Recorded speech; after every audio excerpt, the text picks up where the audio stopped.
Selamat pagi, salam sejahtera, salam sehat untuk semuanya.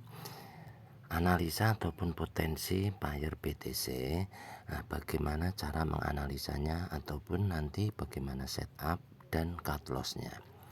Nah, jika melihat pada time frame-nya daily, di sini nampak jelas trennya tren penurunan MA50-nya berada di atas.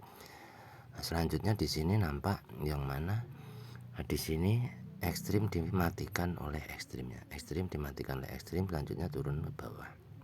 Oke, yang kita dapati di sini adalah mappingannya di harga open atau close-nya tadi pagi. Nah, di sini terjadi momentum. Nah, jika dilihat dari atas, ini sangat kuat sekali penurunannya karena yang melakukan re-entry adalah time frame besar. Nah, untuk entry di time frame besar seperti ini tidak perlu buru-buru. Nah, misalkan di sini udah di mapping, maka mempunyai targetnya adalah MA510 sampai dengan middle BB. Ini re-entry dari momentum ini. Mau diberikan mappingan boleh, enggak boleh itu.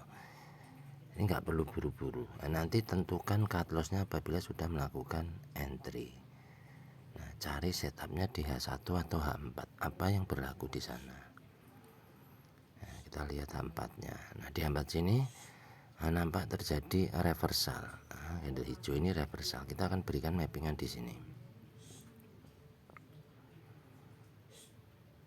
Nah, di area reversal sini. Nah, saya akan sedikit memberikan contoh bagaimana nanti jika entry di sini ataupun bagaimana cara cut lossnya itu. Nah, kita akan detailkan di H1. Kita detailkan terlebih dahulu. Nah, di H1 sini ada setup apa gitu. Nah, di sini belum ada candle arah ataupun belum menunjuk adanya arah akan ke atas karena belum mampu melewati MA510. Ini belum ada signal arah. Apabila mampu naik di atas MA510, maknanya baru memberikan signal arah akan ke atas gitu. Maka nanti akan berlaku retest ke area MA510.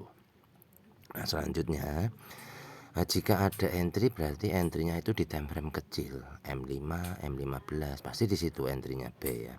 Misalkan ada pasti di time frame kecil. Nah, di time frame kecil karena sudah ada terjadi candlestick arah kukuh B ya. Kayak gini ya. Nah, selanjutnya jika kita mengacu pada H4 yang mana reversal pasti akan di retest gitu. Nah, kita mengacu di sini reversal pasti akan di retest. Nah, ketika ini 4 jam, maka penurunan bisa berlaku 4 jam. Nah, jika pergantian candlenya jam 08, maka bisa terjadi kita menunggu di area bawah di sekitaran jam 12-an atau 13-14 sesuai jadwal entry saya. Nah, selanjutnya kita akan kembali ke H1 di sini. Nah, di H1 sini, di sini belum ada perintah untuk entry ya. Nah, apabila ada entry berarti entry-nya di time frame kecil. Mengikuti time frame kecil maka harus mengikut take profitnya yang di time frame kecil. Nah, nanti saya contohkan. Nah, di M15 contohnya. Nah, di sini sudah terjadi candlestick arah kukuh B. Semisalnya ada entry di sini ini ya. Saya akan berikan contoh bagaimana cara cut lossnya. Misalkan ada entry di area sini, maka nanti apabila membuat momentum saat re-entry di cut loss. Jadi entry di H4, contoh ini entry-nya di H4 sini. Ada entry di H4 di sekitaran reversal ini. Maka jika ada keraguan boleh melakukan cut lossnya nanti di sini di M15 ini. Nah, di M15 ini ketika nanti candle membuat momentum sell, misalkan ada entry, ketika candle membuat momentum sell saat re-entry di cut loss, nanti boleh menunggu lagi di bawah seperti itu. Jadi nanti kenanya nggak banyak, nggak berlarut-larut gitu. Karena ini secara nggak langsung yang sedang berjalan adalah time frame kecil, yang mana time frame besar pun juga masih tren dalam penurunan. Nah, jadi apabila ada entry di bagian bawah sini atau di sini, cara melakukan cut lossnya adalah di sini di M15. Jika dia satu nanti boleh memperkecilnya di M5. Jadi biar nggak panik karena di sini juga sudah ada ganda setik arah kuku B. Nah, belum mampu membuat momentum. Nah, kembali lagi mengambil re-entry. Nah, di sini kebetulan saya ada entry tadi jam 09. Ya, ini contohnya. Nah, biar nanti entry-nya nggak panik atau mau seperti apa monggo ya. Ini saya entry ada di jam 9 ya. Entry jam 9. Nah, di sini saya ada entry. Nah, jadi nanti apabila ini malah terjadi momentum sell saat re-entry, maka saya akan melakukan cut loss. Nah, jadi kita menggunakan teknik ini secara konsisten atau baku ya, entry-nya di mana maka pergunakan dengan baik. Nah, jadi ini ada re-entry dari ganda setik arah kuku B, entry dan nambah entry di sini. Nah, ini contohnya. Jadi kita nanti harus siap apabila terjadi penurunan maka kita akan melakukan cut loss gitu. Nah, ini yang semalam MC ini ya. Ini yang semalam MC berapa? 20 itu. Nah, ini kena break even saya satu ya. Nah, sudah entry 2 kali, ini kena break even. Jadi saya itu konsisten. Nah, ketika sudah running $1 lebih itu pasti saya pasangin break even. Sama yang bawah ini yang sudah biru ini saya pasangin break even. Nah, yang merah belum. Karena merah baru saja entry itu. Nah, jadi saya pun menggunakan dengan konsisten. Nah, walaupun contoh misalkan marginnya kecil pun kita minus itu masih terjaga, nggak was-was. Walaupun nggak memasang SL itu nggak was-was karena kita menggunakan tekniknya cut loss. Nah, jika kembali kita mengulik di H4 sini, ini masih berada di areanya B gitu. Jadi katakanlah kalau mau mencari B boleh pantau di area reversalnya H4 ini. Ini adalah area untuk melakukan entry B. Dan nanti cut lossnya di sana bisa di M15 atau M5.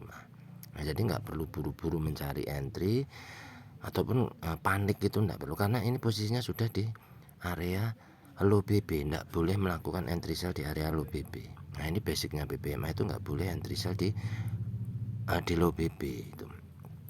Nah, kita lihat di H1 sama ya, H1. Nah, hanya saja jika ingin mencari re-entry-nya, pastikan candle yang sekarang jalan ini mampu dulu melewati MA510, nanti berlaku retest baru mencari entry. Ini boleh itu. Jadi ini perjalanannya akan panjang. Nah, kenapa di sini ada entry?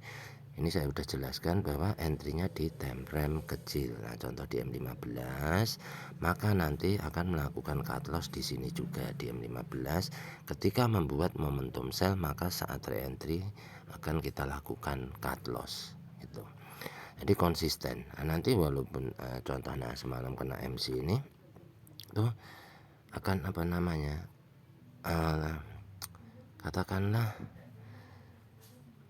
MC-nya ini nggak besar gitu loh. Jadi kalau dihitung dengan contoh profitnya itu jauh ya. Nah, kita kan meresikokan ini sudah dihitung ya. Misalkan menggunakan margin $20 akan tetapi nggak pasang SL, ya itu SL-nya $20 itu. Nah, itu boleh karena sama ya. Nah, kita nggak pasang SL tapi membatasi equity-nya. Jadi ukurannya MC karena ini akun satu. Nah, kalau yang sering loss besar itu kan karena marginnya besar ketika di floating di depo. Nah, kalau saya ndak. Nah, kalau akun promosi seperti ini, kita trading dulu. Apabila masih mampu untuk melakukan trading, kita akan trading di sini. Nah, kalau di floating nanti dilepas. Nah, saya nggak gunakan, saya akan mencari yang jauh lebih valid. Nah, karena jika kita lihat di sini di daily di low BB, ini yang melakukan re-entry adalah time frame besar. Jadi wajib hati-hati. Nah, kalau keseret bisa jauh gitu. Karena yang melakukan re-entry adalah time frame-nya monthly gitu. Nah, maka kita wajib hati-hati melakukan cut loss ini wajib ditentukan setelah melakukan entry. Mau cut loss di mana? Tentukan. Habis entry tentukan saya harus cut loss gitu. Jangan takut rugi. Ketika nanti kita nggak takut rugi, ketika nanti diberi profit pun sama. Jadi yang bawah ini juga nggak memasang take profit saya. Saat running profit saya nggak memasang take profit. Nah, nanti kalau udah running saya dorong pakai SL plus itu saya akan kejar seberapa naiknya, jadi itu nanti yang bisa di hold gitu. Nah, semoga cara analisa ataupun cara cut loss ini bisa dijadikan bahan perbandingan ya. Nah, buat teman-teman dan rekan-rekan ini cara cut lossnya kurang lebihnya saya itu melakukan cut loss seperti ini.